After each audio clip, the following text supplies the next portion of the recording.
In this video, I will show you how AND gate works. First, we are going to get an AND gate from the left panel, and you will notice that there are two input terminals and one output terminal. For the input terminal, we will get this toggle switch, and then we will connect to the input terminals. And then again, we will get a light bulb as an output. This serves as an output indicator. It indicates the condition of the output. So here you will see that the two switches are off, and when they are off, the output is off.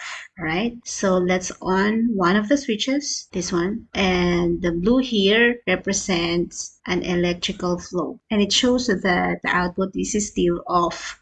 So let's turn it off again. Let's have this one as on. Let's turn it on. And again, this shows an electrical flow, but the output is still off.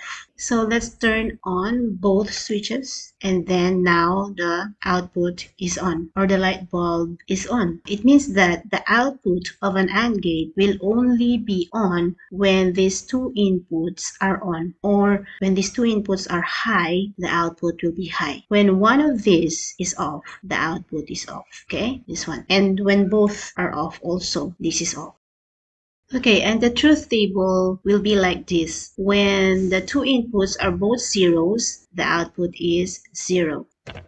And then when the input is 0 and 1, off and on, the output is still 0. When the inputs are 1 and 0, 1 and 0, the output is still 0. And when the inputs become both 1, the output is 1. That's how an AND gate works. Okay, so in the next video, I will show you how OR gate works. Okay, stay tuned.